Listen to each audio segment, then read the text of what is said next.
اللہ رب العزت ضرور بے ضرور تمہیں آزمائے گا، تھوڑے خوف سے، تمہیں بھوک سے، تمہارے اموال میں کمی، تمہاری جانوں میں اور تمہارے مالوں میں کمی، اور جو ثمرات ہیں پھلوں میں کمی، اور ثمرات زندگی بھی اس سے مراد، ان تمام میں تمہیں اللہ رب العزت تمہیں آزمائے گا، لیکن وبشر الصابرین، صبر کرنے والوں کو خوشخبری سنا دیجیے۔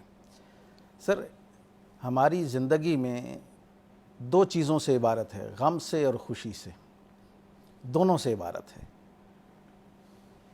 اب یہ دونوں چیزیں اللہ رب العزت کی طرف سے آتی ہیں، خوشی بھی اللہ عطا فرماتا ہے اور غم بھی اللہ عطا فرماتا ہے۔ حضرت واصف علی واصف نے فرمایا کہ مصنف ایک ہے، کہانیاں دو لکھ رہا ہے اور تمہارے لیے لکھ رہا ہے۔ تمہاری کہانی دو طرح کی وہ لکھتا ہے، غم کی کہانی بھی اسی نے لکھی، خوشی کی کہانی بھی اسی نے لکھی۔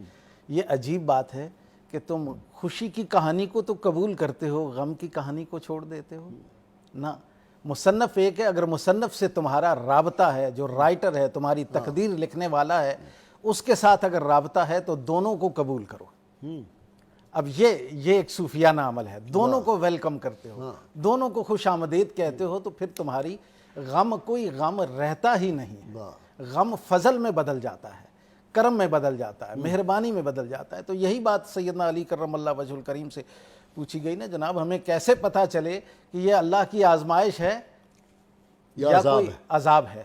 تو فرمایا اگر تم اللہ کے قرب میں جا رہے ہو تو یہ آزمائش ہے، اور اگر اللہ کے قرب سے دوری ہو رہی ہے تو سمجھ لو یہ عذاب ہے۔ حضرت موسیٰ سے کسی نے پوچھا نا کہ اگر تیر چل رہے ہوں اور تیر انداز تیر مسلسل برسا رہا ہو تو کیا کریں؟ انہوں نے کہا جا کے تیر انداز سے لپٹ جاؤ، اللہ یعنی اس کے قریب ہو جاؤ، کیا جس کی طرف سے مصائب آ رہے اس سے لپٹ جاؤ، مصائب بند ہو جائے، اس کے قریب ہو جاؤ۔ جی، تو جب غموں کا سلسلہ سر دراز ہوتا ہے تو انسان مایوس ہونے لگتا ہے، جزا فضا کرنے لگتا ہے، رونا پیٹنا شروع کرتا ہے، کمپلینٹ کرتا ہے۔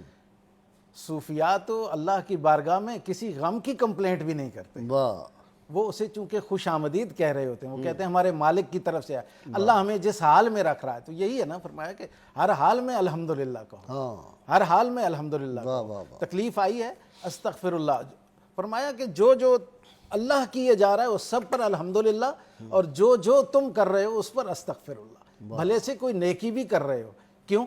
اس لیے کہ اس میں کوئی نہ کوئی کمی رہ گئی ہوگی، کوتاہی ہوئی ہوگی، لہٰذا جو جو وہ کر رہا ہے اس سب پر الحمدللہ، اور جو جو تم کر رہے ہو اس سب پر استغفر اللہ۔